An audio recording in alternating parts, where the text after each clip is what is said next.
At this time, I'd like to call the Administrative Services Committee meeting to order for February 4th, 2019. Please call the roll. Councilor Corradino. Here. Councilor DeMasi. Here. Councilor Hill. Here. Councilor Tetzerero. Here. Councilor Wilmot. Here.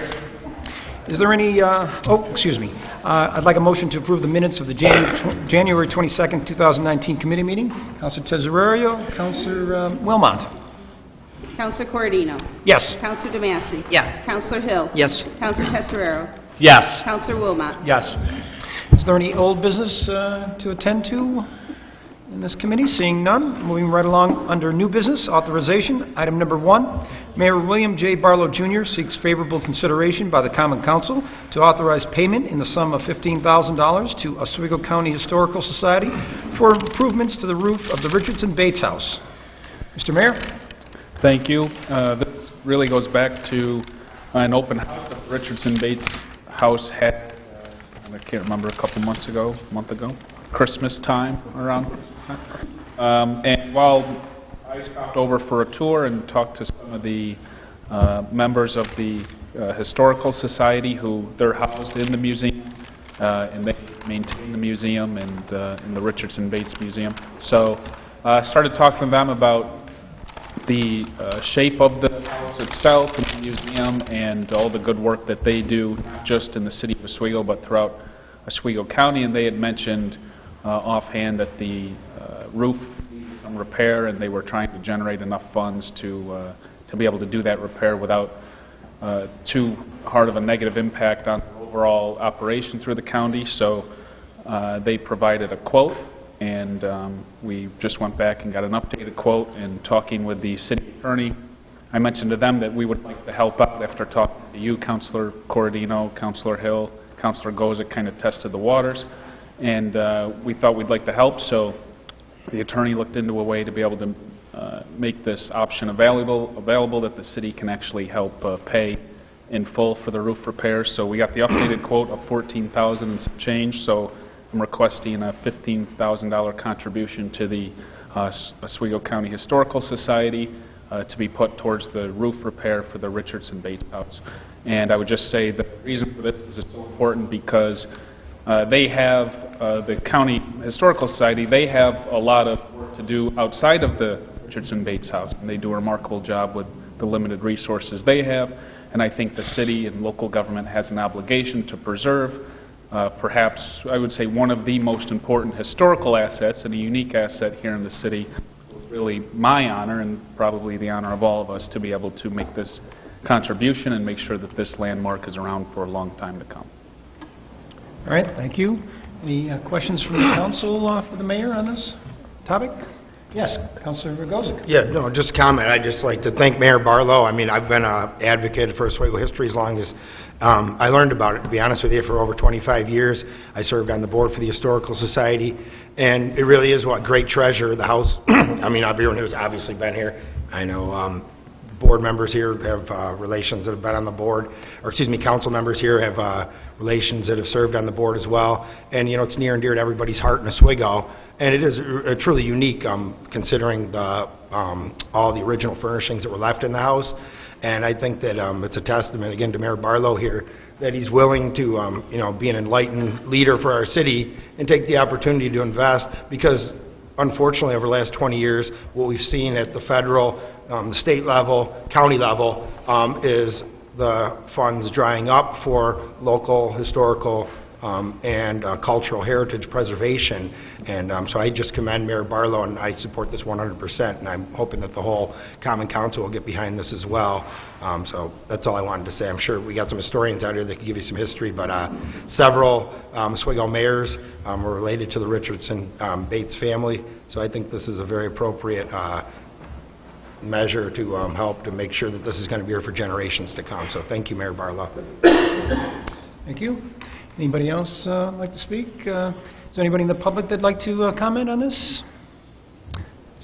Yeah, I think we have somebody here that would like to, can you come up to the podium, please? I just wanted to show you some of the board members. My name is Mary Kay Stone, and I'm currently the president of the Oswego County Historical Society. And I just wanted to show you some of the loyal board members. We're all volunteers. And this would be an incredible what's the term? To give to us, assistance to give to us. I wanted to describe a little bit of the architecture of this unusual roof and go on about the perennial leaking that has happened around our skylight. But I don't think I could speak any more eloquently than Mayor Barlow and John just has. But I want you to realize that this $15,000 is almost half of our annual operating budget. It is huge. And when we got this estimate, we had no idea how we were going to pay for it. And luckily, we couldn't do it anyway until spring. So that bought us a little time. So this would be, you know, an amazing thing to happen to us, and we would be very grateful. That's it. All right, thank you. Anybody else like to say a few words?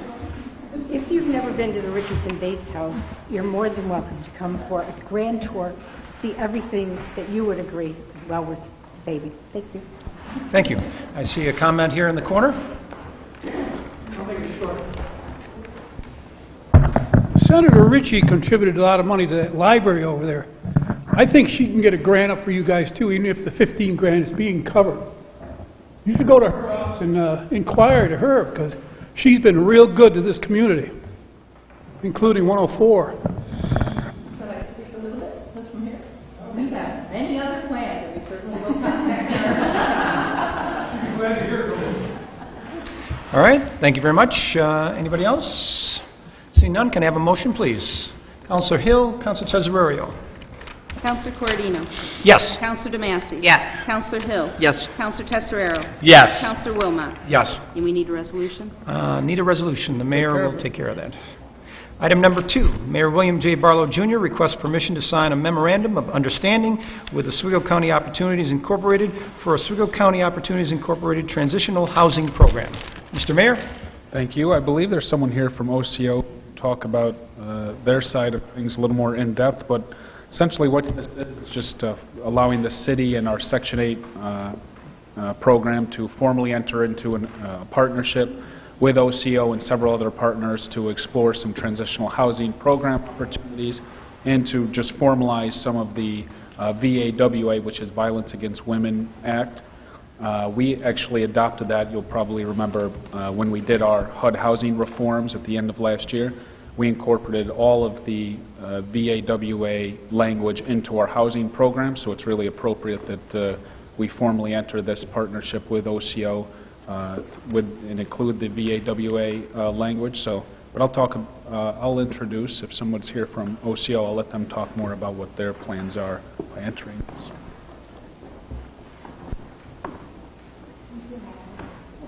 Hi, Council.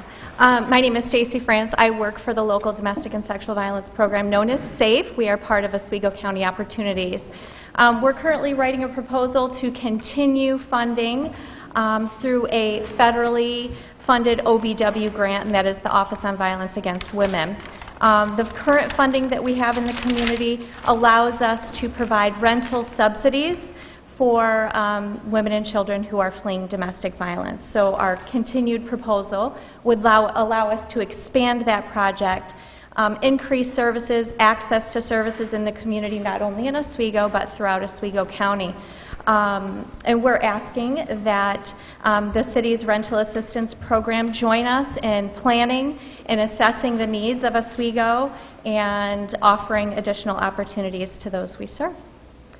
So we're not asking for any financial support, we're simply asking for a continued partnership that's proven already to be very successful. Very good. Thank you. Any questions from the council? Any comments or questions from the gallery? Seeing none, can I have a motion? Councilor Hill, Councilor DeMassey. Yes, thank you. Counselor Corradino. Yes. Counselor DeMassey. Yes. Counselor Hill. Yes. Counselor Tesorero. Yes. Counselor Wilmot. Yes. And we need a resolution? And we need, the mayor will provide another resolution. Thank you. Item number 3. Mayor William J. Barlow, Jr. requests permission to sign a memorandum of understanding with Northland Filter, LLC for employment opportunities for clients of the City of Oswego Rental Assistance Program. Mr. Mayor? So this is an MOU I'm asking permission to sign. I announced on Friday, I believe, that Northland Filter, which is located out by the dog park on Mitchell Street within the city, They are expanding. A couple good points about that expansion. We're allocating $100,000 from our leftover CDBG funds to help them purchase the building. Right now, the building is owned by Operation Oswego County. That's really affiliated with the IDA. One important piece about this entire announcement that I don't believe I mentioned last week is right now that property is not taxed because it's through Operation Oswego County. So when Northland officially purchases that building, with the assistance from our $100,000, that property will go back on the tax rolls, which I don't know if it's ever been on the tax rolls because it was through Operation Oswego County. So that's one good piece, and it's a pretty significant structure. Now, their expansion is adding 15 to 30,000 feet. They haven't drawn it out exact yet, but a pretty sizable expansion that they're doing. That construction begins in April, and they are also at least in the agreement that we have with the $100,000, they are adding 15 jobs immediately. Right now they have about 22 employees out there. I actually went out and toured the operation, and it's pretty incredible. They sell like HVAC filters. They actually make them there and then sell them. So they have about 22 employees now. They're hiring 15 immediately. And then once the expansion is done, which is expected to take about 1.5 to 2 years, once that building's built, they will hire up to 50 new employees, which is 15 and another 35. So it's an expansion with a business in the city, 50 new jobs coming to Oswego. We're providing assistance with the purchase of the building with the $100,000. The property's going back on the tax roll, so it's all around a good announcement. These jobs, though, they're lower skilled jobs because of assembling and manufacturing these filters. So we had discussed they have actually had trouble filling the jobs that they have available now. So when we met at their location, I talked about the reforms we did with our HUD housing and how we're trying to encourage people to work and link them up to jobs and prepare them for entering the workforce.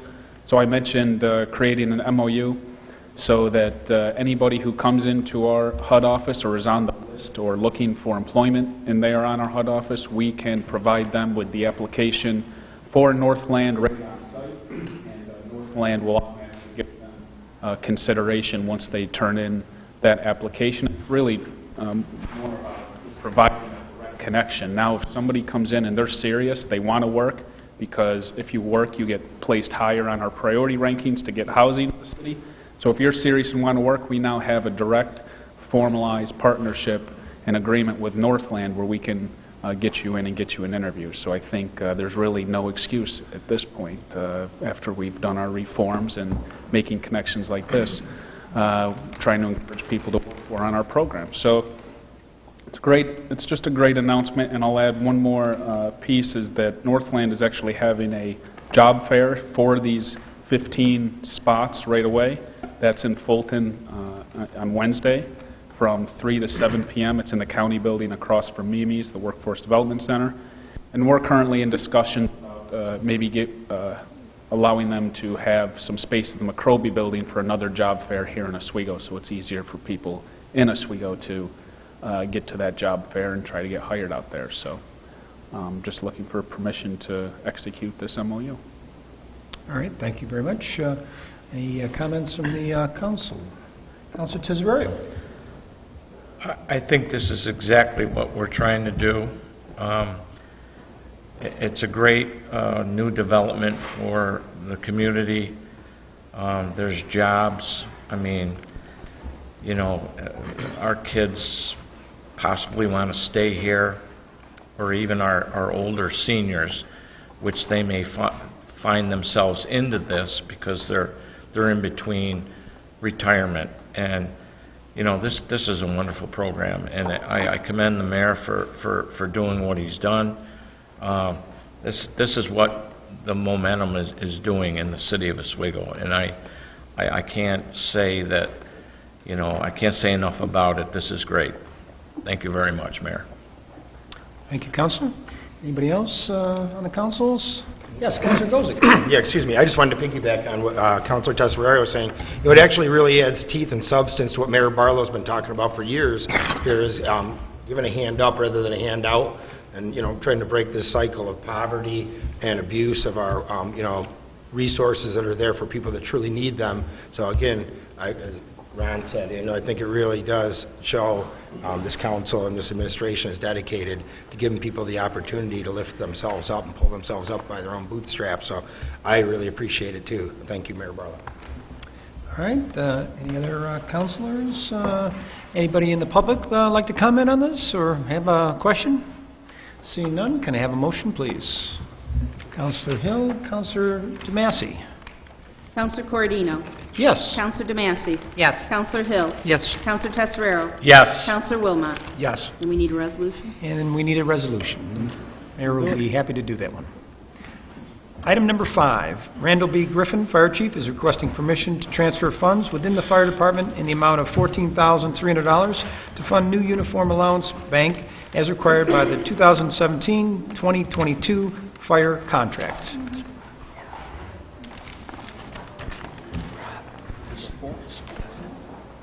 Oh. Sorry. I have an appointment later. I'm trying to get out of here sooner. Let me go back to number 4, and we'll get right back to you, Chief. My bad, as they say. I think number 4 is the next on the list. Mayor William J. Barlow, Jr. requests authorization for the City Chamberlain to complete a budget amendment to the Water Fund for the sole purpose of purchasing water meters as soon as insufficient funds are foreseen for the fiscal year of 2019. Mr. Mayor? This is just we're repeating what we did last year to streamline the purchasing process for water meters. Right now, we're out of water meters and need to restock because we're pushing the sale of water meters. So this resolution will just allow that that purchase can be made every time the code enforcement officer sees that we're getting low, instead of having to come back and forth to Common Council and hold this up for 2 weeks. Yeah, this is something that we did last year in 2018. Okay, great. Any other questions or comments for the mayor? This is a simple one. I'd like a resolution, please, or motion. Councilor DeMassey, Councilor Tesorerio. Councilor Corradino. Yes. Councilor DeMassey. Yes. Councilor Hill. Yes. Councilor Tesoriero. Yes. Councilor Wilmot. Yes. Let's try number 5 again. Randall B. Griffin, Fire Chief, is requesting permission to transfer funds within the Fire Department in the amount of $14,300 to fund the new uniform allowance bank as required by the 2017-2022 fire contract. Chief? Thank you. Chief Griffin isn't here tonight. Obviously, I'm in his place. Basically, this is a housekeeping measure. The new firefighters contract allows the firefighters to voucher for their uniforms as opposed to getting a cash payout and then go buy uniforms. So therefore, we need to move money from one account to another in order to do the vouchering. So it's essentially what it boils down to. Just a bookkeeping move, as it were. Say again? Just a bookkeeping move, Yes, sir. basically. Okay, thank you, Chief. Any questions for the Chief on this? Any other comments? Seeing none, can I have a motion, please? Councilor Tesorerio, Councilor Wilmot. Councilor Corradino. Yes. Councilor DeMassey. Yes. Councilor Hill. Yes. Councilor Tesoriero. Yes. Councilor Wilmot. Yes. Item number 6, Justin Rudgick, Community Development Director, is requesting approval by the Common Council to authorize the mayor to enter into an agreement with Step 1 Creative for ongoing website maintenance. Mr. Rudgick? Good evening. Thank you. This is just a reoccurring contract that we've done since we've updated and redesigned the city's website. Step 1 had provided the monthly maintenance of the website that include updating material, press releases, all of those kind of different changes, department head changes, content information changes. Step 1 handled all of those changes between the office. We handle some of those edits as well, but this is just to allow us to continue to move forward and enter into a year-long contract with Step 1, excuse me, as we did last year. And that is the same as last year? Yep, exact same price. Any comments or questions by the council on this item? Any other questions from the public? Seeing none, can I have a motion, please? Councilor Hill, Councilor Tesorerio. Councilor Corradino. Yes. Councilor DeMassey. Yes. Councilor Hill. Yes. Councilor Tesoriero. Yes. Councilor Wilmot. Yes. Item number 7, Justin Rudgick, Community Development Director, is requesting permission to submit the initial project proposal for the George Street / East Seneca Street pedestrian corridor project. Mr. Rudgick? Thank you. This is a project that was done in conjunction with the Mayor's Office, Engineering Office with Bob Johnson, and the Economic Development Office to kind of come up with an opportunity under the Department of Transportation statewide transportation improvement project. They have a funding that's available. They do it in a 5-year investment plan cycle. So if you submit an application, submit a project, and you're selected, you'll be selected to be funded within that 5-year cycle. So we came up with a couple of projects that we thought were worthy of submission, and the first one we'll discuss because we kind of combined the two, but we'll separate them, is the Joy Street, East Seneca Street Pedestrian Corridor Project. The next one is the East Seneca Street Bridge Replacement Project, and we kind of did both of them simultaneously as a compound gain strategic investment to really look at that, because you look at the Joy Street and the East Seneca Street sidewalk pedestrian friendly enhancement combined with replacing and updating the bridge, it kind of creates that holistic approach. So in working with Bob, we identified there's an opportunity for increasing pedestrian corridor on George Street and improving a pedestrian corridor on East Seneca Street. Especially, that provides in the second ward, which is predominantly a low-income area. A lot of people end up walking and conversing on George Street. Having a more safer route of transportation, which is pedestrian walking transportation, to allow people to access the shopping center, the OCO Health Center right there on the corner. This allows us, of course, to enhance the safety. And so part of the overall project is we're looking at creating a new 5-foot wide concrete sidewalk on George Street and on East Seneca Street around that corner.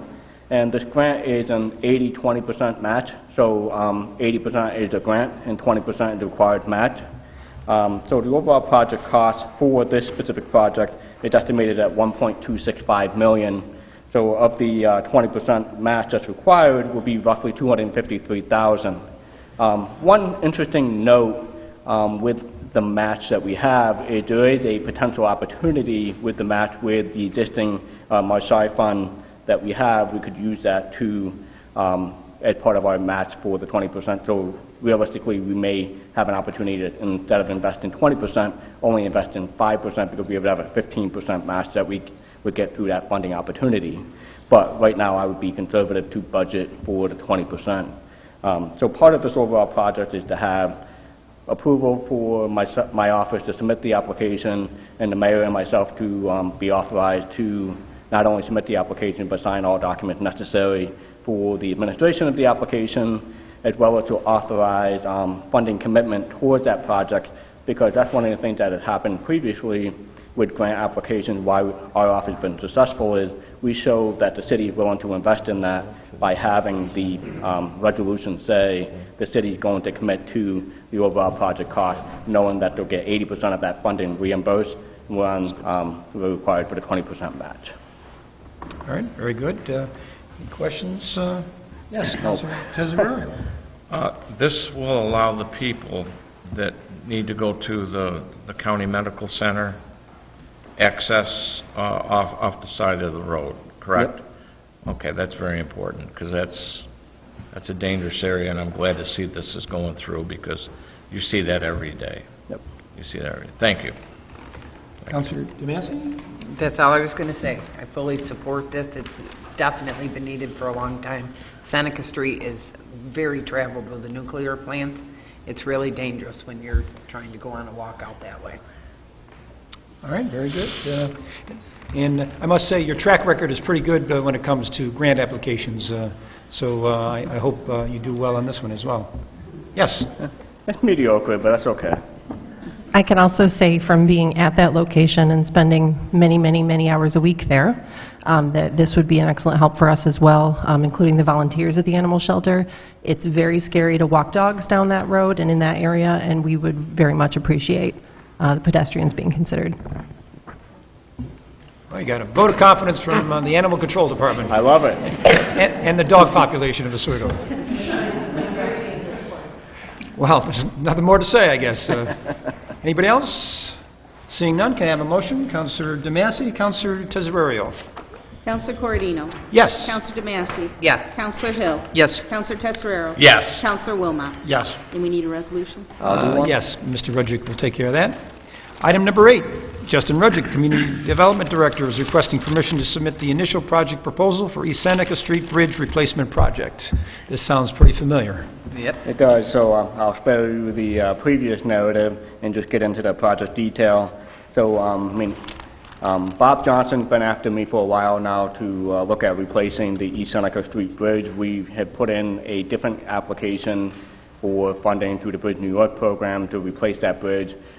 Due to the nature of that bridge, it didn't reach the level of urgency, according to the state, for really replacing that bridge, so that grant application was unsuccessful. But we do have an opportunity through the statewide transportation improvement program to include that bridge replacement as part of that overall 5-year funding cycle.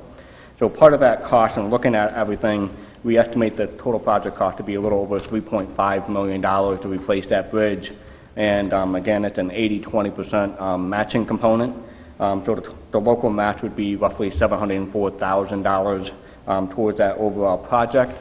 Again, Bob can speak more eloquently about the safety issues and concerns about that bridge, but the most important thing is it's been identified as potentially being replaced, and there's a funding opportunity to replace that bridge where we get 80% reimbursed. At some point down the road, the city's going to have to replace that bridge, so we're trying to be proactive in addressing that with the available funding, because this funding cycle is only a 5-year cycle, so this is our opportunity to apply for the next 5 years. So. All right, very good. Any questions for Mr. Rudzik? I see a question in the corner. Yes, sir. Miles. Excuse me, Miles. Now, I know it gets complicated with these bridges with the railroad, okay? Is there any chance that you can get money out of them to help out with that bridge? Or are the railroad a little touchy?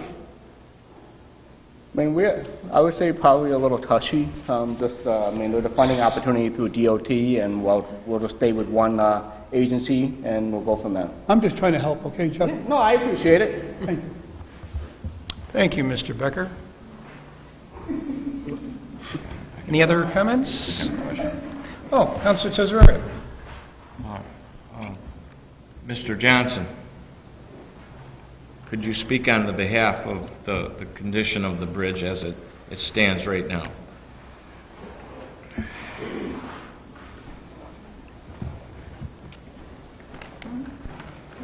As far as the grant application goes, just as Justin said, this bridge was built in 1978, and it was a state project at that time, and it's still a city-owned bridge. We own it entirely.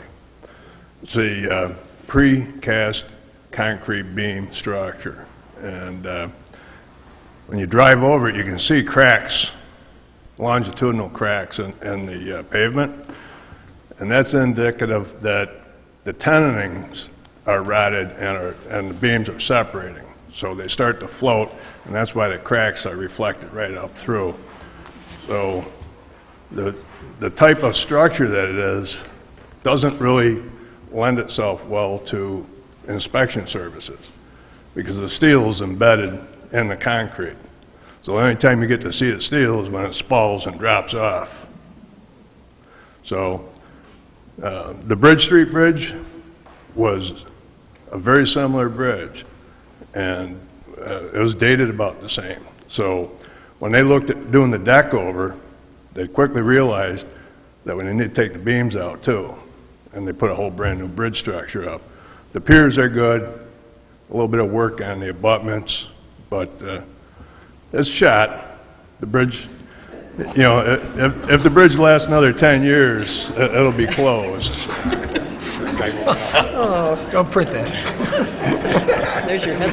Yeah, see you tomorrow. Well, thanks, Bob. I appreciate that. We just had to have an understanding. You ask an engineer, you get that response. Thank you, Mr. Johnson. I do have one question, not necessarily for you, but for our city chamberlain, Mrs. Code. If we were awarded these two grants, and it's great that it's an 80-20 split, and ours is only 20%, but I total it up, we're talking about that 20% match is almost $1 million. And again, this is more or less a hypothetical question at this point, because we haven't gotten the grants. Do you see any problem in coming up with $1 million? You'll have to borrow it. Is that how we would do it? Bond for it? Just to make you aware, we would be on the hook for the 20%, knowing that there's a potential 15% that could be reimbursed in a different funding source that we already get. But at the same time, most of the grants, as you know from previous grants, is an upfront cost, and then you reimburse it. So, you take 3.5 and 1.2 and add those together, that's the upfront cost, just to make you aware of that. All right. I guess that makes it better. Chairman, much like the Route 48 project, if you remember, we were on the hook for 100% until we secured some funding through the state for that. And we have the same opportunity here. I believe they're called Marchicelli, yeah. And what that is once you secure the 80, you can try to get the 15% secured through the funding that we would be on for 5%. We didn't include in the communication because we'd be putting the cart before the horse with that possibility covered like we did with Route 48. I'm very happy it worked out that way in my ward on Route 48. Thank you. All right. Any other comments? Yes, Councilor DeMassey. Well, after Bob, I just want to make sure, as we know, so everybody knows, it's not going to cave in when you drive over it or anything. So they do inspections on it and that kind of thing. So we don't run into the same situation as where we are with the Fort Tunnel blocked off. Can't go down that road anymore. So it's good that we... Thank you, Councilor. Anybody else? Seeing none, can I have a motion, please? Councilor Wilmot? Councilor Hill? Councilor Corradino? Yes. Councilor DeMassey? Yes. Councilor Hill? Yes. Councilor Tesoriero? Yes. Councilor Wilmot? Yes. And we need a resolution? I will do one. Thank you. Item number 9, Justin Rudgick, Creative Development Director, wearing a different hat this time. Wow, new title. Thank you. It's not any more money, though. Is requesting permission for the mayor to enter into an agreement with Barton Ducey DPC to provide full analysis, research design, detailed drawings, and specifics required for construction related to the West Seneca Street Bikeway project. Mr. Rudgick. I guess creative development director is probably appropriate. It takes a lot of creativity to put together the grant application, but okay. So the City of Oswego was awarded $245,077 in a previous grant with the DEC for this project. We've been kind of working through the process with the DEC, getting to an updated work plan because this was a previous project. Some of the work plan identified little mini roundabouts and those kind of things at different intersections on West Seneca Street. Meeting with the mayor and DPW commissioner and others, we kind of are shifting or flipping the script, if you will, in terms of redesigning the West Seneca Street bikeway to be much more user-friendly and more conducive to overall municipal operations. So now that we got that all lined up and ready to go, we're in a point where we need to go to design development or in design services. Because we need to have stamped drawings for this work so that way we know what specifically needs to be built and how it should be built to DEC's standard as well as any appropriate code standard as well. So one of the things is this is an important project for the mayor. We've been talking about this project for a little while now. Part of the holdup also was trying to figure out what was happening with the consent decree project and how we were going to tie that in, how we were going to do work and not necessarily redo work, all of those kind of different things. But I think from a timing standpoint, we're at the right time. And so as we got awarded the $247,000 grant, the overall project cost is $590,000. So it's a 50-50 match. And one of the things is, from a cost-saving standpoint, because this bikeway route goes from essentially West 1st Street on Seneca Street all the way to essentially SUNY Oswego. So we need to make sure that $490,000 goes a long way. So one of the opportunities that we have is we're looking at doing this work in-house with our DPW crew. So part of our contracting with Barton Gudis to do design services, we'll be able to hit the road faster, and if all goes well, we'll be able to have this project done before Harborfest. Good plan. Any other questions for Mr. Rudzik? Yes, Councilor Gozick. Yeah, I was just wondering, when would the project begin? Are we talking spring or? So we start in the spring. So I mean, typically it takes about 4 to 6 weeks for design services to have all the engineering components done. We save about 2 months time in terms of if we do it in-house, so we don't have to advertise for bidding. I mean, the bidding process typically takes us quite a while to advertise and then have a process of opening the bids and all those kind of things. If we do it in-house, we'd be able to get started.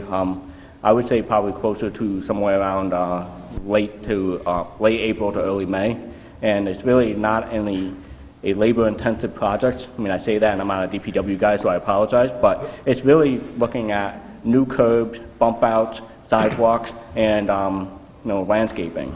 So it's really not where we're ripping everything out and all those kind of things. It's a pretty straightforward infrastructure type of project. No, that's good to hear. My concern was just at that time of year, everybody knows that that's when we get the most work orders as counselors, and, just to be careful that we don't want to overextend our DPW with so many projects like the Pocket Park. Right. I know we're working on the corners coming out by the college coming in, and numerous other projects. We got actually next phase of Kingsford looking at working on getting that in.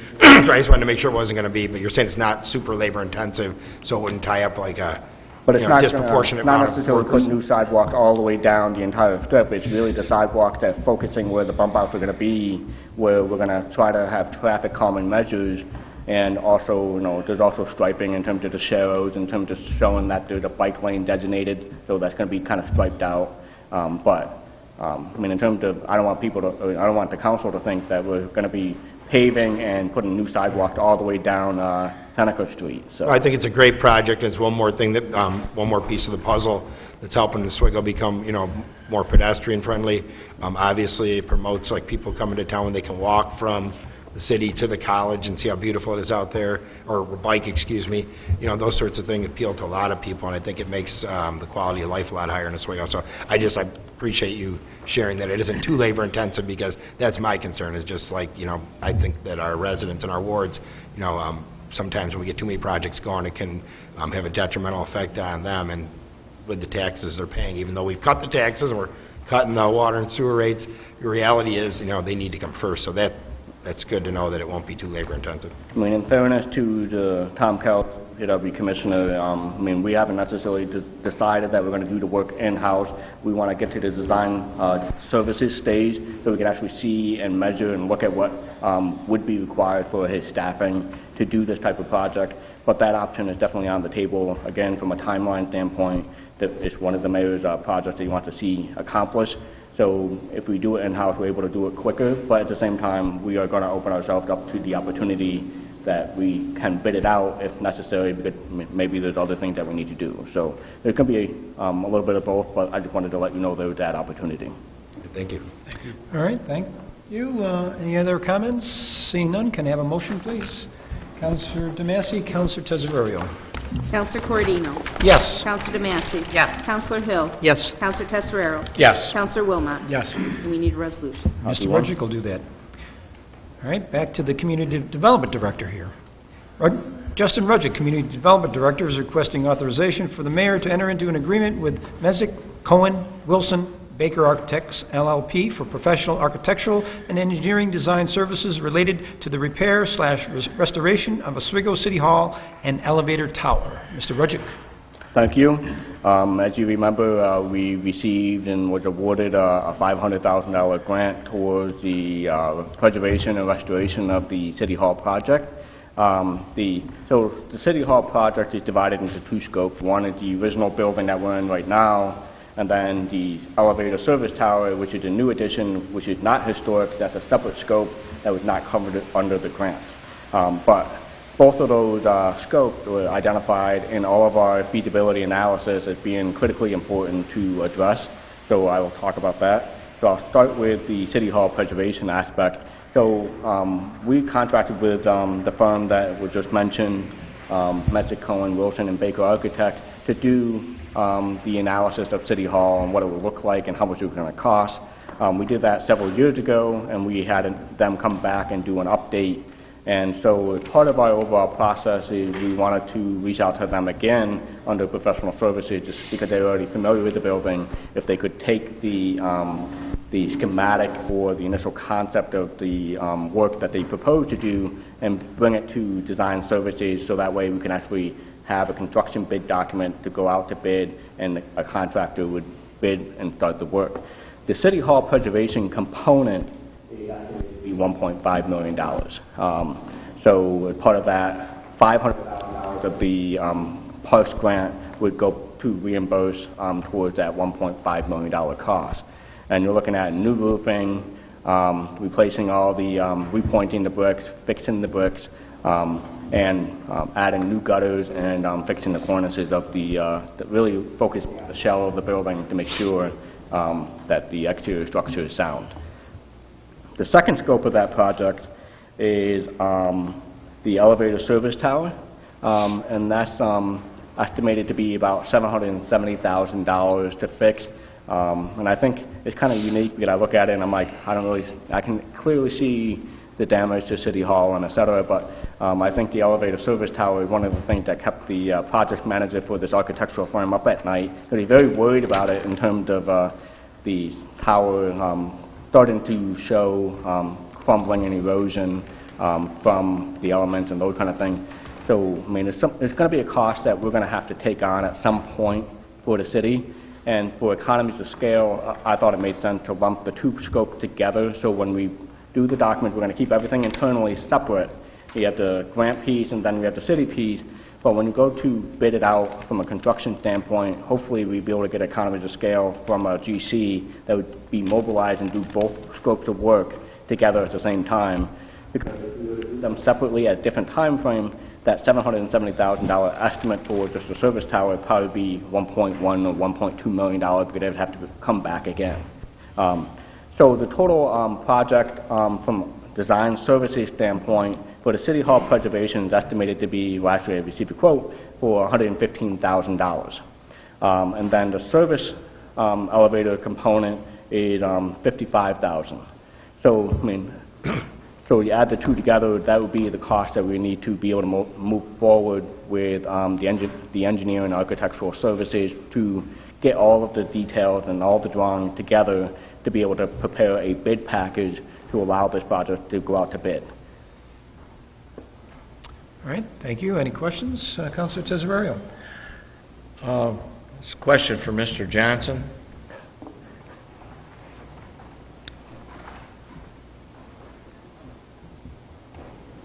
Mr. Johnson, are you familiar with what this whole scope is and where we're going with this in the future? Yes. Could you explain it from the engineering side of it? Okay, Ron. Yeah, there's been some problems that we've been aware of right along. The clock tower has been leaking for years. It's been leaking so bad you can't sit in a room that's just below it. And the same thing, the water's got behind some of the stones out here on the elevator tower. You can see where they're cracked. They're probably more dangerous than the clock tower. And the gutter system is, it doesn't work. Push water back in the building, and it needs to be collected and discharged without bringing it back in the building. And this is a brick building with a stone veneer on it, and the water's not helping it. So these projects have to get done. In the newer section with the elevator tower, I know we have issues with the elevator itself. I mean, is it included that we are going to replace the elevator? I mean, one of the things is, the mayor brought that to my attention, that the replacement of the elevator was budgeted. I believe it was budgeted. I think that's what he said. So what we would try to do is work with the architectural firm to coordinate that, so we're not putting in a new elevator in a building that's going to be updated, fixed, or replaced. But at the same time, I'm not an architect or an engineer. I'll bring that to the attention of the architect and figure out how we can coordinate that so we're not wasting money and how to enhance those services. Well, wouldn't we think that that would be the time to do it? Yep. Okay, yeah. I mean, so we don't go back in and have to, okay, thank you very much. Appreciate it. Councilor Gozick. Yeah, again, tonight, it's a big history night tonight that we got all our local historians here and volunteers from the Historical Society, and I know our county historians here who could probably tell the story better than me, but I think everyone here should be aware of the fact that, you know, this is an incredible national landmark. The Oswego City Hall was designed by one of the most renowned Central New York, arguably one of the most renowned New York architects, Horatio Nelson White. He also designed our courthouse, which inspired this Common Council back in the 1860s to actually hire, or at least to take his design, to design this building. It's a second French Empire design. It's incredible. It's been restored several times, obviously in 1980. It was the last time, and that's 40 years. And when we go back and look at, again, Nelson's work, and if you look at Syracuse University, the Hall of Languages is very similar to this design for this building here on a much larger scale. But this building isn't just, you know, a landmark to Oswego. We need to recognize that. And when you look at it, I mean, it's amazing. So I'm hoping that everyone here can get behind this. It's truly a significant landmark in our city's history. If you don't know this, it's been 148 years. We're approaching the 150th anniversary of this building here, and no other building in town, arguably, you know, captures the spirit of Oswego more than City Hall. So I'm hoping we can get behind this, and hopefully whoever we hire to, you know, after the bidding, hopefully they can restore it and preserve it for generations to come. So I'm sure you could read up and find out more about it, but I'm hoping that we're able to accomplish this project because it is truly one of the great cultural and historical you know, treasures that we have here in Oswego, and we should be proud of it. Thank you, Councilor. Any other councilors? Anybody from the public? Oh, I see a question in the back corner.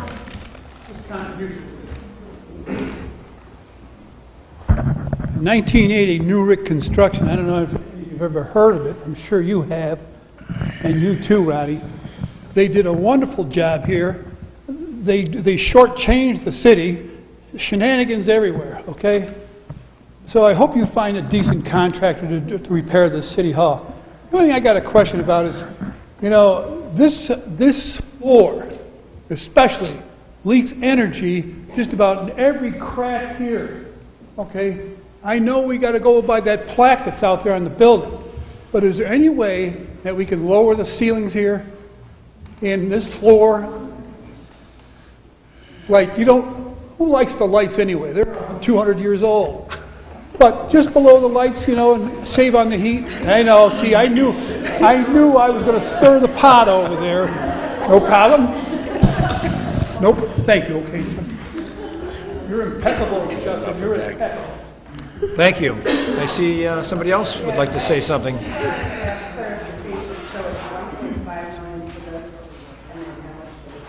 770.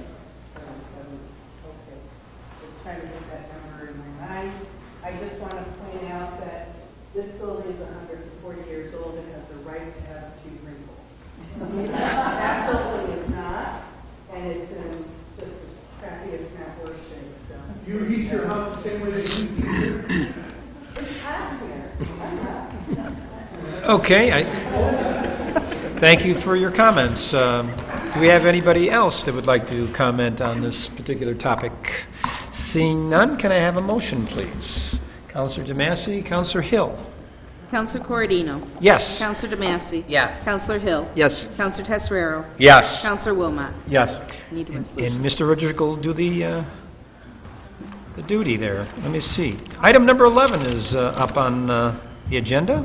John McGrath, Chief Operator for the Westside Wastewater Treatment Facility, and the City Attorney, Kevin Caracoli, seek favorable consideration from the Common Council regarding the request to donate several items of obsolete laboratory equipment belonging to the City of Oswego to the Oswego Middle School for use by students in science classes. Councilor Caracoli. At the risk of jinxing myself, this should be, hopefully will be, one of the easier things we do tonight, one of the more feel-good measures we can get behind. A little while ago, John McGrath approached me really in passing just here at City Hall and said, you know, we're going through our inventory of laboratory equipment and I think we've got a bunch of leftover things. You think that they could be used by our area schools? And I said, yeah, let's talk about it. So he gathered it up. It's about 100 or so items, about a half a dozen different lists of equipment and inventory that's just obsolete, is no longer usable by the wastewater facilities. And so we reached out with the assistance of the mayor to the middle school, started there, and they jumped on it. They thought that it was a great idea. They ran it by the superintendent. Superintendent and the mayor talked, and they agreed that this was something that we could all get behind. It's perfectly legal and acceptable for the city to do this. It's obsolete, unused equipment. It's going towards an educational use, similar to an earlier measure that we talked about with the roof repairs. It's along that same line of legal rationale. And so on behalf of Mr. McGrath, I'm promoting this evening and asking for your consideration. The school board will take up this measure separately, and so the exchange of these items is contingent upon both boards' approval. All right, thank you. Any questions or comments for our city attorney? Any other comments? Seeing none, can I have a motion, please? Councilor Hill, Councilor Tesorario. Councilor Corradino. Yes. Councilor DeMassey. Yes. Councilor Hill. Yes. Councilor Tesorero. Yes. Councilor Wilmot. Yes. Item number 12, the City Engineer's Office requests that the mayor be authorized to sign the proposal with GEI Consultants Incorporated in order to perform the FERC required audit of the City of Oswego Owner's Dam Safety Program, ODSP, at the High Dam. Yes, Mr. Johnson. Okay, Councilor. So, 2007, the FERC ordered us to develop Owner's Dam Safety Program, and we did. And it was always just an annual and internal audit of the program. And so what the program is, it just details what we do for inspection services and documentation on the dam and on dam safety. So last April, they put out a new bulletin, and they now order us to do a 5-year study from private pre-qualified engineering firm for them to audit this program. And so that's what this is right now. And it'll come back every 5 years unless they decide that's not enough. So it's definitely something we can't get around. All right, if it's mandated, it's mandated, right? Any comments or questions while we got Mr. Johnson standing up there? Any other questions for him? I guess we'll see you in another 5 years, 2024.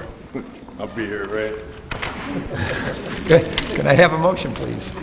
Councilor Hill, Councilor DeMassey. Councilor Corradino. Yes. Councilor DeMassey. Yes. Councilor Hill. Yes. Councilor Tesorero. Yes. Councilor Wilmot. Yes. Item number 13, the City Engineer's Office requests that the mayor be authorized to sign change order number 2 with Scriba Electric Incorporated for the ESWWTP dewatering equipment replacement project. Mr. Johnson. This is a closeout for that project contract. Okay, so we did not spend the entire amount on the project, so it's a negative $11,198 change order, and this will be the end of that contract. All right, very good. Any questions for Mr. Johnson from anybody at all? Going once, going twice? Okay, how about a resolution? Councilor Hill? Councilor Wilmot? Councilor Corradino. Yes. Councilor DeMassey. Yes. Councilor Hill. Yes. Councilor Tesorero. Yes. Councilor Wilmot. Yes. Item number 14, the City Engineer's Office requests that mayor be authorized to sign change order number 2 with John R. Dudley Incorporated for the ESWWTP dewatering equipment replacement project. Mr. Johnson. So there was a couple of little safety items that were pointed out that needed to be corrected, toe boards and, you know, keep people from slipping underneath the bottom rail. So it's a minor change. It's in the contract for outside of the contract work. So it is a $0 change order. The total cost was $1,017. All right, very good. Any questions for Mr. Johnson from anybody? Seeing none, how about a motion? Councilor Tesorerio? I got a question. Okay, wasn't sure where you were going with that one. You say it was a deduction. This is a cost of $1,017, but there's out-of-scope funding on these projects, and the next item closes out this contract. Okay. Okay, so that started at $60,000. We spent down, you know, roughly $3,000. All right. Okay, thank you. Appreciate it. Okay, can I have a motion now? Councilor Tesorerio, Councilor DeMassey. Councilor Corradino. Yes. Councilor DeMassey. Yes. Councilor Hill. Yes. Councilor Tesorerio. Yes. Councilor Wilmot. Yes. Item number 15, the City Engineer's Office requests that Mayor be authorized to sign change order number 3 with John R. Dudley Incorporated for the ESWWTP dewatering equipment replacement project. Mr. Johnson. Okay, so we did not use all of that funding that was in there, and so this is a closeout for negative $57,382.82, and this will close that contract with Dudley. Very good. Any questions? Councilor Tesorerio? No? No, not this time? No. Okay. Can I have a motion, please? Right here. Councilor Tesorerio, Councilor Hill. Councilor Corradino. Yes. Councilor DeMassey. Yes. Councilor Hill. Yes. Councilor Tesorerio. Yes. Councilor Wilmot. Yes. All right, one more time. The City Engineer's Office requests that the Common Council accept the engineering proposal for Garland/DBS Incorporated for the water treatment plant's re-roofing project and sign appropriate agreement in the amount of $5,500. Mr. Johnson? Okay, so there's a mistake right here, is that this is going to be for $2,500, not $5,500. Okay, so when it comes to council next week, that needs to be corrected. So the total cost for the engineering and there's 3 roofs, incidentally. There is a lift station on 3 East Cayuga Street, right by the hotel. That roof, the Oswego High Dam, and the pump building at the Oswego Water Treatment Plant. All 3 roofs are involved with this $2,500 for the engineering services. All right, so it should reflect that the figure is actually $2,500. The figure is $2,500. Okay, got it. Any comments or questions for Mr. Johnson from anybody? Seeing none, can I have a motion, please? Councilor Hill, Councilor DeMassey. Councilor Corradino. Yes. Councilor DeMassey. Yes. Councilor Hill. Yes. Councilor Tesoreiro. Yes. Councilor Wilmot. Yes. Item number 17, City Attorney Kevin C. Caracoli requests executive session to discuss the proposed acquisition, sale, or lease of real property, or the proposed acquisition of securities or sale of exchange or of securities held by such public body, only when publicity would substantially affect the value thereof. I think there is one more item after this, and I'd like to skip this one and then go back to it. There is an add-on. So if it's okay with the council, we'll go to item number 18. There is an add-on I believe the mayor has for us.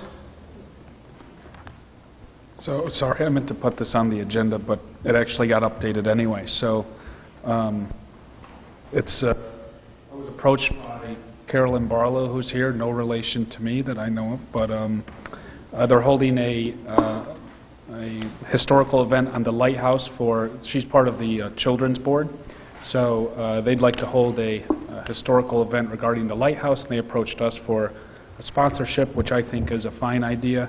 The amount is $1,624, and I'll let her talk about the event, but I told her that I support the event and would be happy to bring this to the council for consideration. Thank you.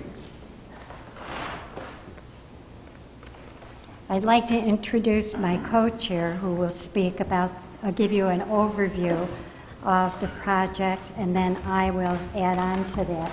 This is Catherine Watson. Hi, everyone. Sorry, we'll keep this brief. So just for those of you who don't know, Children's Board is a nonprofit in the community. We've been around for over 80 years. We are all volunteer, and we're dedicated to enhancing the physical, emotional, and cultural well-being of the children of Oswego County. So we're running an event called Keepers of the Lighthouse. It's a collaboration among a number of different community businesses and organizations. It will celebrate the history of lighthouses, including Oswego's West Pierhead Lighthouse, and the stories of the keepers of that lighthouse. So we have 4 different aspects of the event. We're doing a writing and art competition for students in the county, K through 12. We're doing that in conjunction with the Maritime Museum and with CEMU, the Children's Museum. We also have the 2019 Caldecott Medal winner, Sophie Blackall. She's coming to read at River's End, her book, Hello Lighthouse. And then she's going to do an illustration talk over at the Children's Museum. And then finally, we're sponsoring HarborFest Children's Festival. We're sort of running it this year, and so that will also be lighthouse themed.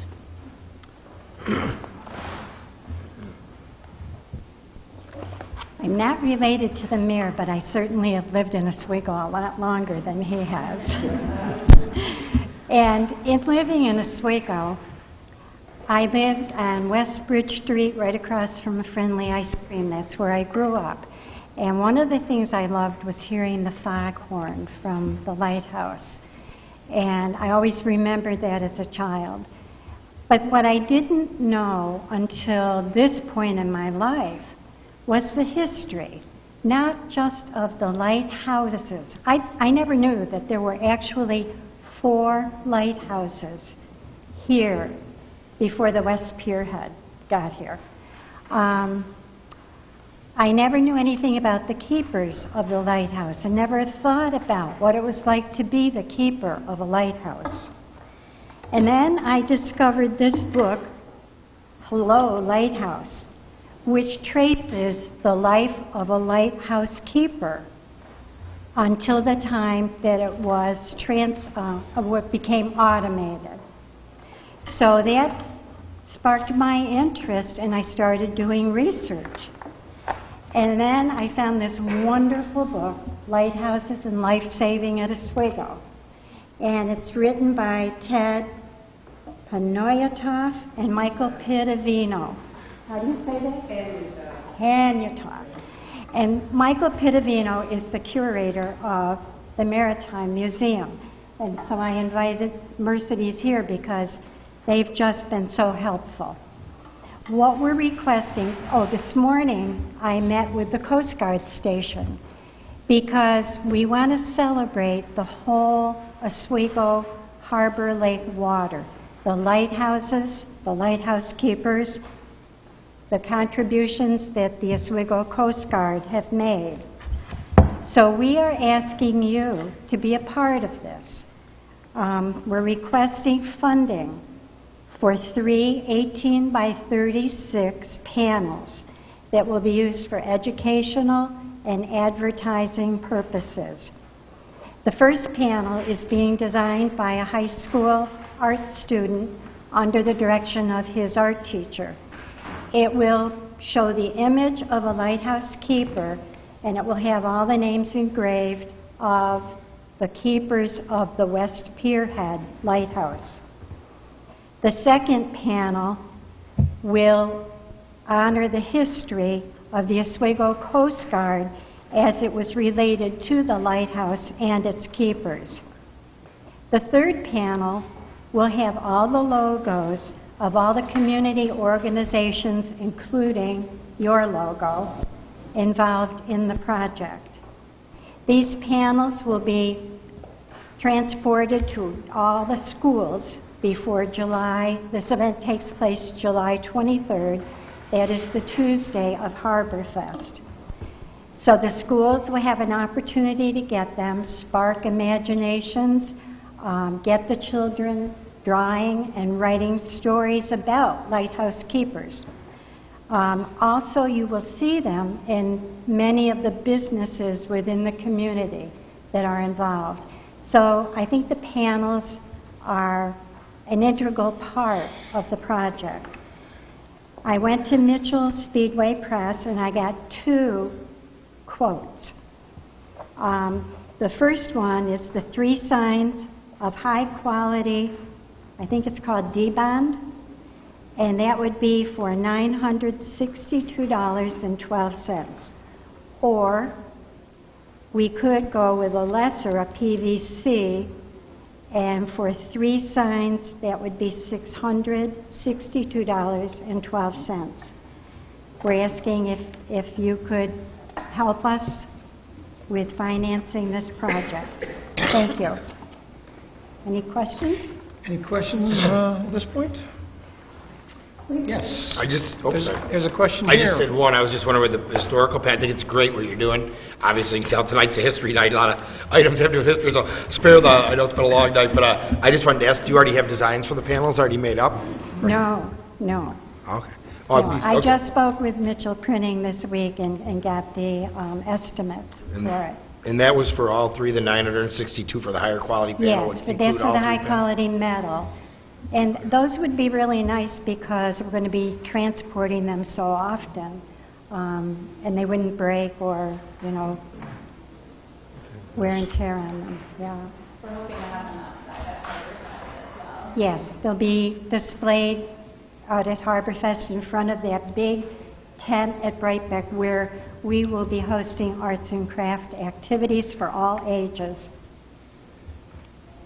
I just have one question. Where would they go after the project is over? That's a good question. They could go to several places. I know the Maritime Museum might be interested in the one about the keepers of the lighthouse. I know that the Coast Guard would probably love to have the other one, or even the Children's Museum. They work with the Coast Guard on other projects. The logo one, being a former educator, I think it would be fun to make a game and see how many logos the students can identify. And that would be a good connection with all of our community businesses. All right. One quick clarification. You said each panel is 18 by 36? Yes. Is that inches? 18? Yes. Okay. I'm trying to wrap my head around this. Is it 18 feet by 36? The whole break wall out there. I don't know, $962 if it gets you huge signs or not. I don't know if Catherine mentioned this or not, but we are going to be providing 100 books to the first 100 children that attend the book signing. So that's going to be another big expense that we are getting other funding for. All right, very good. I think Councilor Tesorario has a question here for you. I support this fully. The only thing I don't support is the fact that the general public is not allowed in the Coast Guard station. Well, I talked with them about that. And the reason being, when I arrived, the gate was up, and I had, made an appointment with them. And so, fortunately, a little pickup truck came with Coast Guardsmen in it, and they allowed me to enter. So, what we're planning is to offer the middle and high school students who will be at the Children's Museum listening to the illustrator's creative process of illustrating this wonderful book. And they will then, when they leave the Children's Museum, be able to walk down to the Coast Guard station and have a tour through it. I would highly suggest that maybe one in City Hall would be appropriate. Oh, that's a great idea. I like that idea. Thank you. Thank you. If that could be possible, I'll fully support this. Thank you. All right, we would need a tour guide here. Anyone volunteering? We have many people that would do it. Okay, Thank you. All right, thank you very much. Any other questions, though? Yeah. Counselor Gozick. Yeah, I was just wondering the time. When I didn't hear a time frame. I know it's going to be for Harborfest, but I was just wondering when are the events like the author coming, and when is the big event with the kids? The author will be here on Tuesday for one day. Oh, this week. Coming up this week? Tuesday, July 23rd. Oh, okay. I'm sorry. Yeah. Harborfest. Okay. She will be staying just the day because she has another engagement in Toronto the next day. I might also add that she is a two-time Caldecott winner. For those of you that don't know, a Caldecott winner, it's a national award for the best illustrated children's book of the year. And this is the second time for the second book that she has won. So we are very privileged to have someone like that come here and talk to our students. All right, thank you very much. I just wanted to clarify that the competition aspects, the illustrations, that'll be in the SEMU Art Gallery for the month. And then the Maritime Museum will be displaying the winners of the writing competition. We're going to every school that we can in the district and meeting with the teachers to introduce the competition. And so that will all happen during the school year. So while the event is one day, it will be a many-month sort of process. All right, very good. Any other comments or questions or concerns? Seeing none, can I have a motion, please? Councillor Hill, Councillor DeMassey. Counselor Corodino. Yes. Counselor DeMassey. Yes. Counselor Hill. Yes. Counselor Tesoriero. Yes. Counselor Wilmot. Yes. All right, going back to item number 17, at this point, before we go into executive session, we do have two other committee meetings, so I'd like a motion to recess this committee, and then we'll circle back. Councillor Hill, Councillor Tesoriero. To recess. Counselor Corodino. Yes. Counselor DeMassey. Yes. Counselor Hill. Yes. Counselor Tesoriero. Yes. Counselor Wilmot. Yes.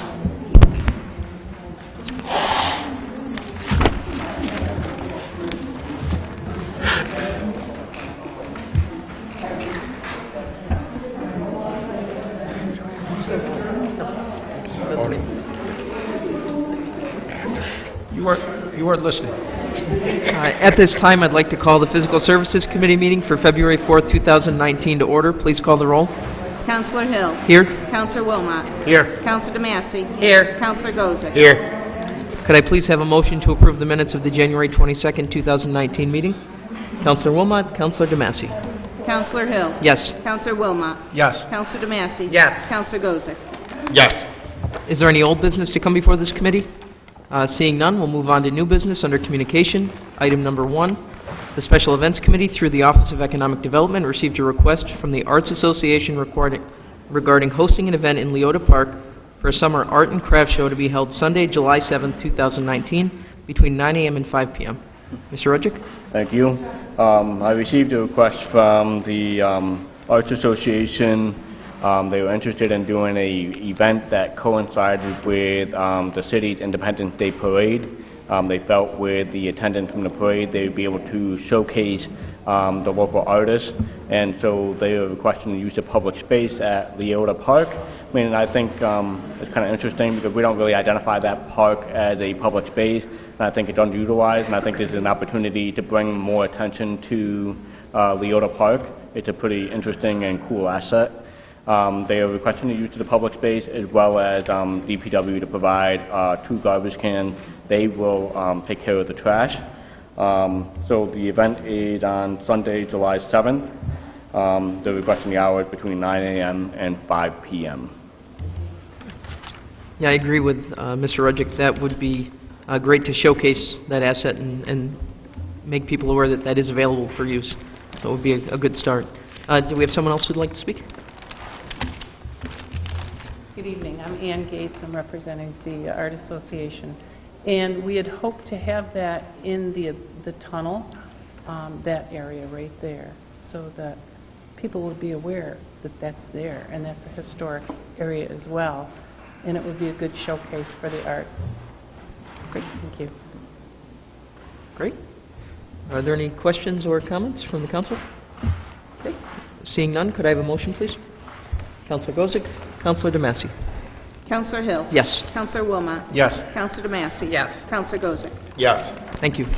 Item number 2, the Special Events Committee, through the Office of Economic Development, is requesting the Mayor and/or Community Development Director permission to negotiate and sign contracts in order to secure and promote bands for the Oswego 2019 Summer Concert Series and organize and manage the Oswego 2019 Independence Day Parade within the budgeted allocation.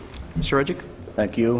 As many of you know, my office, the Office of Economic Development, is primarily responsible for 2 signature city events. One is the Summer Concert Series, and the other one is the Independence Day Parade. We kind of took over the Independence Day Parade last year. I think we did pretty well for our first time. Summer Concert Series has been ongoing, luckily with Councilor Hill's assistant helping us with that through Solo, who previously had it, and moving on. So it's 2 different events with the overall budgeted allocation of $40,000. That's what was allocated last year. This is what we're requesting again this year. It's very difficult to quantify what each event has because we wanted to be able to have the funding flow between the 2 as we see fit in terms of making sure that we provide the biggest bang for our buck, if you will, for both of those events. So we're proposing to have the Independence Day Parade on Sunday, July 7th. It's kind of interesting because the Sunday before that is in June. So it doesn't really make sense to have a July parade in June. So the Sunday, the 7th, is the first Sunday of July. So we're proposing to have it on July 7th. And then the Summer Concert Series, we're proposing to start that on June 27th and run that to August 29th. I believe that gives us 8 concerts, which is 1 more than what we had last year, with a break with Harborfest. And again, the Summer Concert Series is on Thursday nights at Veterans Days on the Riverwalk, so we would be allocating the use of that space for that event. We're just basically asking for approval to set the date on July 7th so we can start marketing it, start getting parade entries and those kind of things. I know it's kind of early, but at the same time, we'd like to be better safe than sorry, I guess. And then the Summer Concert Series, it's important to allocate that funding and start to reserve that now because we do have bands contacting us and asking us if we're interested. And if we need to reserve that band, they do require a deposit, sometimes it's a 50% deposit up front in order to secure them for that event. So we're starting that process now. And then the last item is an allocation specifically to the Office of Economic Development account for $40,000 into my account so I can manage that and pay the necessary costs. Okay. You had said 8, I believe it's 9 concerts? What's that? I think it was 9 concert dates. 9? Okay. 9? Yeah. So, which I think is 1 more than last year. Yeah. There's definitely 1 more, I know that. I was trying to do the math quickly in my head and I didn't, so I'm sorry. So are there any questions or comments from the council? Councilor? Yeah, I just wanted to comment that last year I attended many of the concerts and I thought they were very well done and the acts that you got were great.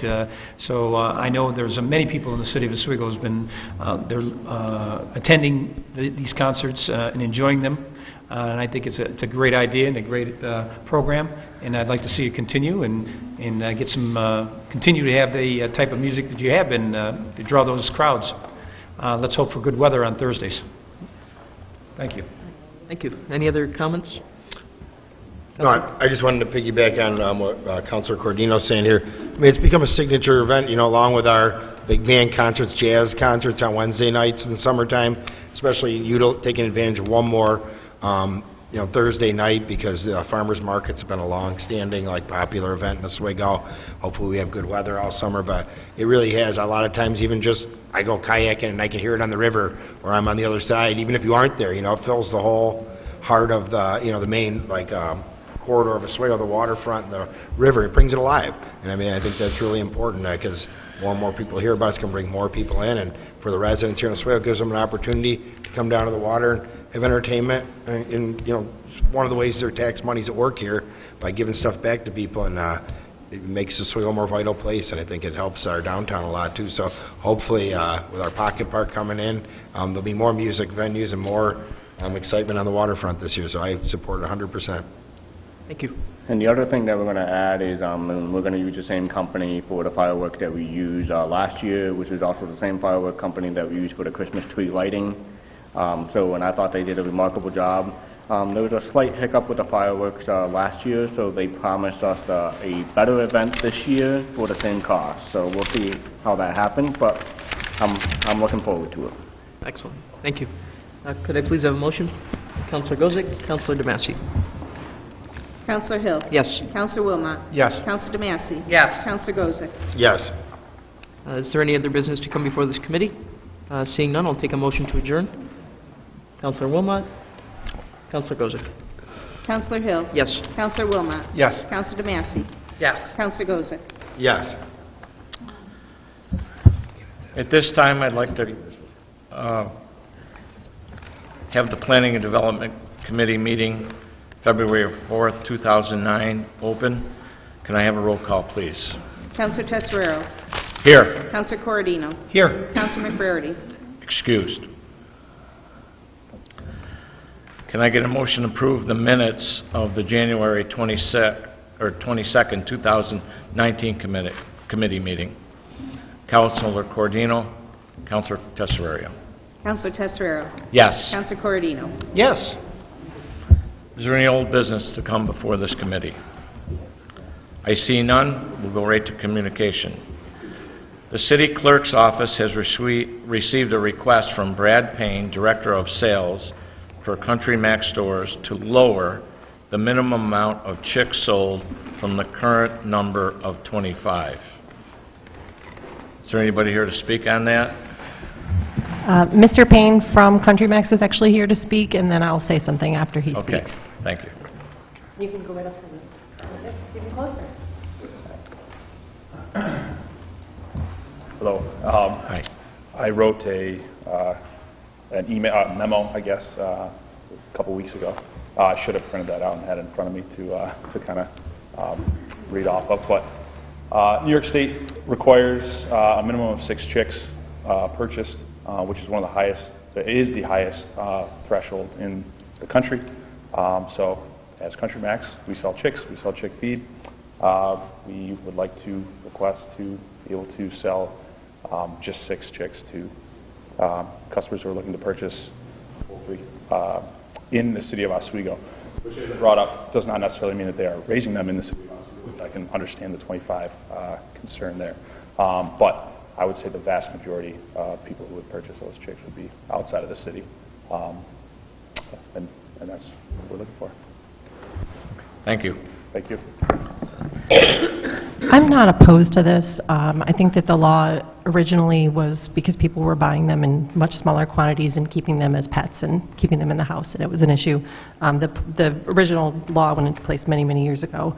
I do believe, I agree with Mr. Payne, that the majority of the sales are not to city residents.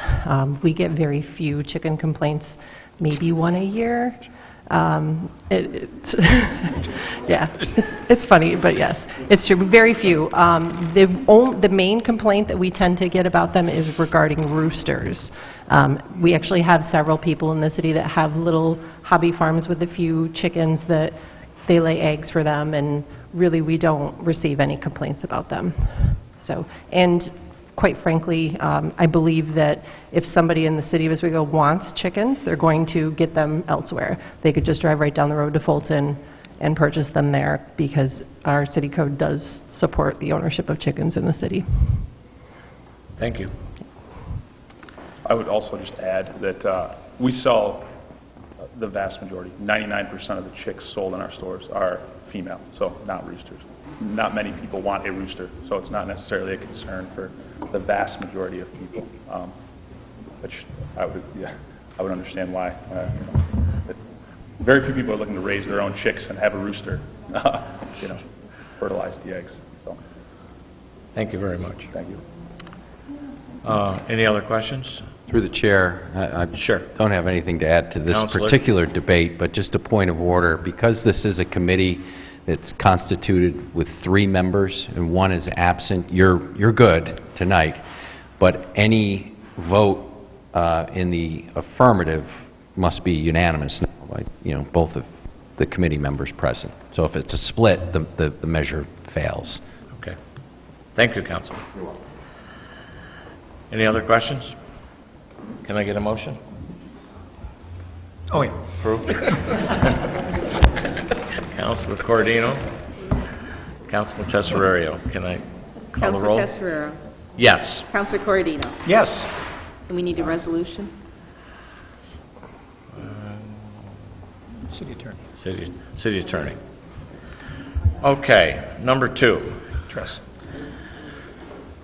Mayor William J. Barlow, Jr. requests the approval of the Common Council to authorize a public hearing regarding amending provisions of Chapter 224 of the City Code, providing a partial real property tax exemption and water rates exemption for senior citizens based on their income. Mr. Mayor? Thank you. If you don't mind, I'll speak to, there's only 2 on the agenda. I forgot to add the third. The third one would be the Gold Star exemption. So there's the I believe it's on there. Is it on there? Cold War needs to go on there. Oh. So I have the senior citizen, there's the Gold Star, and then we'll do the Cold War off the floor next week, if that's okay. But I'll speak to all 3 all at once right now. The first exemption, being the senior citizen exemption, is an exemption that's already on the books. The reason we're bringing it up now is it hasn't been updated since 1995. The state puts this structure forth, and then a local municipality can adopt a couple variations that they have. And we're going to stay with the same structure, but we're just going to essentially raise the income threshold so that it expands and collects more senior citizens. And really this exemption is for senior citizens with lower incomes. As you know, senior citizens are typically on fixed incomes, limited incomes, where not in the case of City of Oswego, but a lot of other municipalities in upstate New York, every year the taxes go up, the fees go up, the cost of living goes up, but that's fixed amount, and Social Security doesn't always go up at the same rate. So I think even though we did reduce taxes and we did just reduce the sewer fee, it's important that we keep the thresholds consistent with the actual cost of living today, and that has certainly changed since 1995, the last time this legislation was touched. So this exemption coincides with the STAR program in New York State. So if you're a senior citizen and you qualify for this, you will be notified that you're eligible for this through the STAR program, and you'll continue to be enrolled. However, we'll have to do really a public announcement campaign because we're expanding the reach of this exemption. There are seniors out there that aren't going to realize that they now are eligible to take advantage of this exemption. So I would encourage the council to do some Facebook posts and spread the word of mouth and so forth, because unless they call the assessor's office or come into the assessor's office, they may very well not know that they are now captured in this exemption. So we have to do our best to spread the word. This exemption also not only covers property taxes, but covers water fees as well.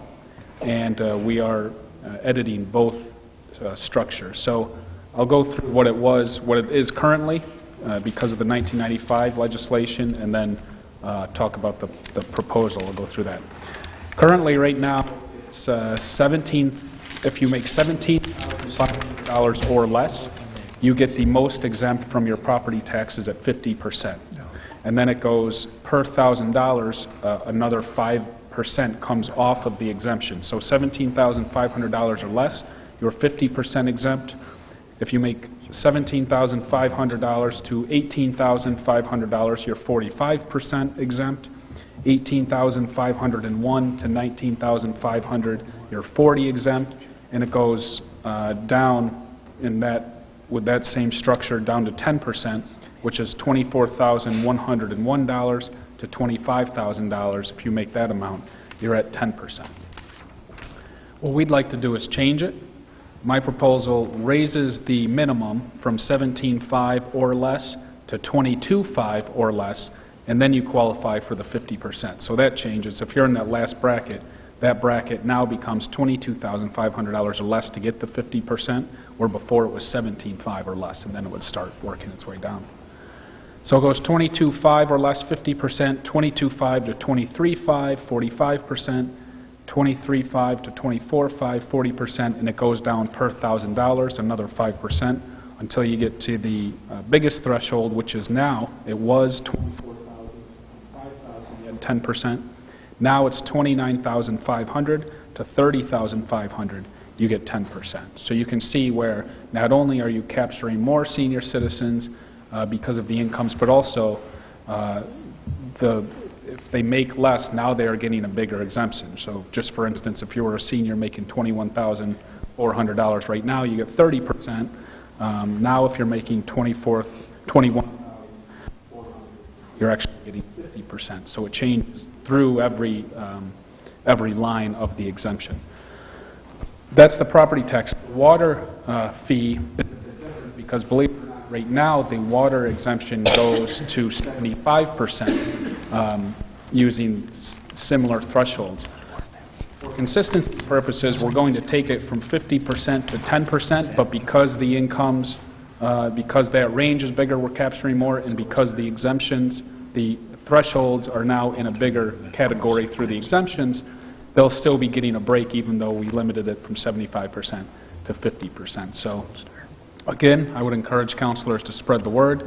Make sure that if you know any seniors who may be making, especially between $25,000 and $30,500, they would be the seniors that may not know that they are now eligible to take advantage of this. So I think, you know, even though we're providing financial relief with our sewer reduction and the property tax reduction last year, we still need to do more, especially for our seniors, those living on fixed incomes. This is a good way to do that. The other two proposals speak to our military veterans. The first proposal is the Gold Star parent exemption. The Gold Star, by definition, a Gold Star parent is defined as the parent of a child who died in the line of duty while serving the United States Armed Forces during a period of war. Obviously, this exemption is for residential purposes only, and it applies to the Gold Star parents, and the ownership requirement is satisfied if the veteran's spouse, the veteran's unremarried surviving spouse, or the Gold Star parent is the legal life tenant of the property. And this exemption is structured a bit differently than the senior citizen exemption. This exemption is a little bit more complicated because the calculation, it essentially is between 15% exemption and 25% exemption in total, but it actually depends on the time in which you served and how long you served. So there's a couple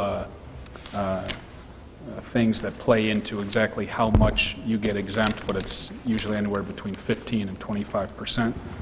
And then the Cold War exemption is somewhat similar, just to define who a Cold War veteran is. Cold War veteran is defined as a person, male or female, who served on active duty in the United States Armed Forces between September 2nd, 1945 and December 26th, 1991, and who was discharged or released under honorable conditions. This exemption is 15% of the assessed value, not to exceed $12,000, and that's really a structure set forth from the state. So I would just encourage the council to adopt that so we can provide this exemption to some of our veterans. That's it.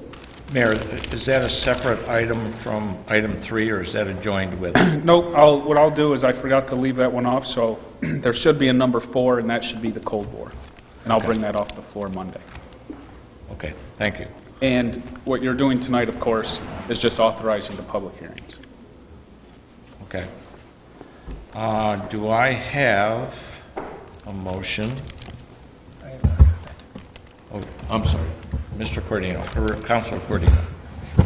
I'd just like to commend the mayor for identifying this issue. I think the guidelines that were used for the partial real estate tax exemption and the water rates exemption or discount, being that they were over 20 years old, it was about time that they were readjusted.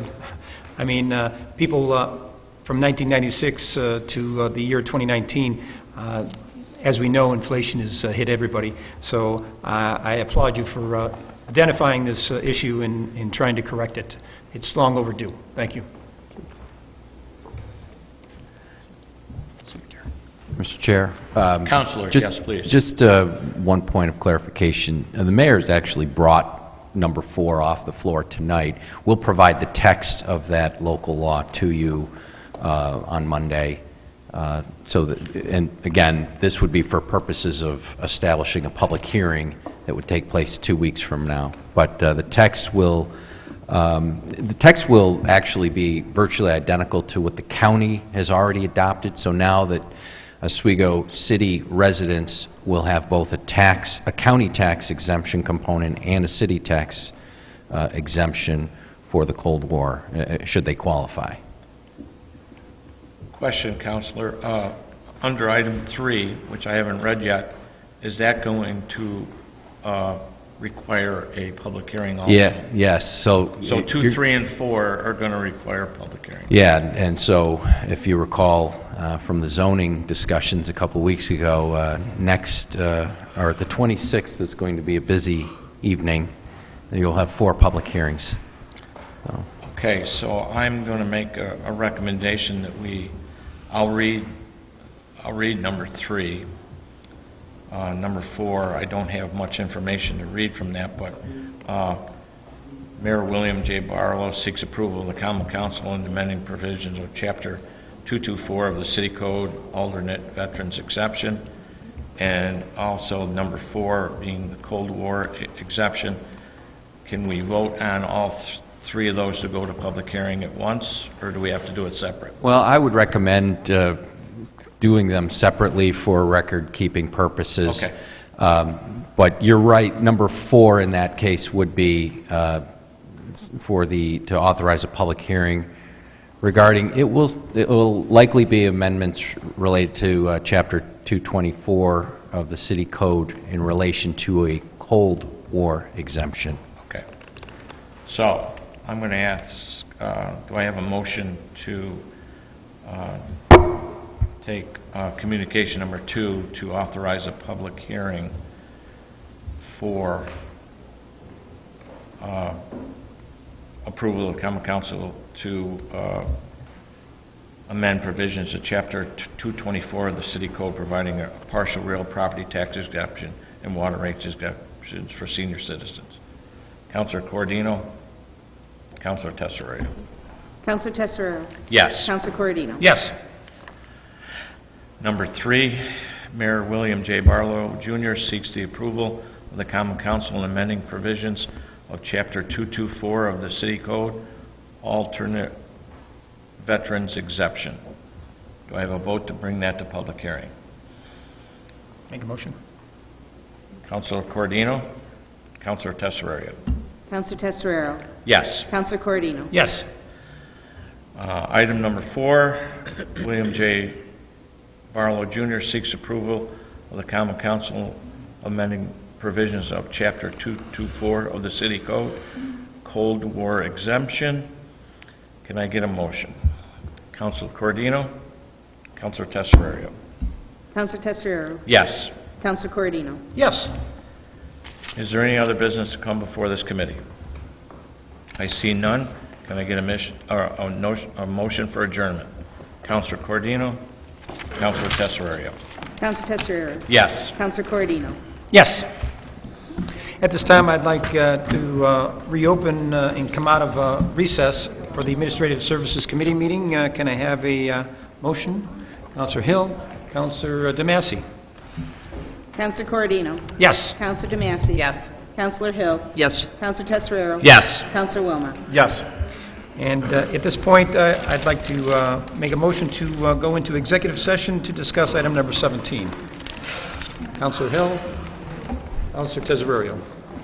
Councilor Corradino?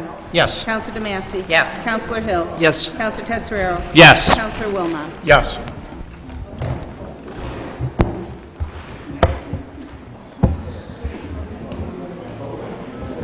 All right, threw some curves at you today.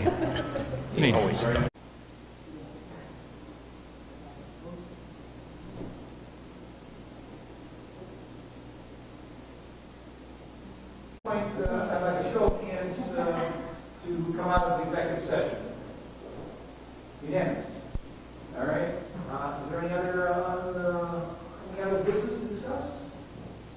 Can't wait too long. Okay. So, and motion to adjourn. Mr. Ferrario, Ms. Massey. Councilor Corino. Yes. Councilor Manning. Yes. Councilor Hill. Yes. Councilor Ferrero. Yes. Councilor Wilson. Yes. That's it. Good night, folks. Good night. Thank you, Rob. Yeah. Good fun.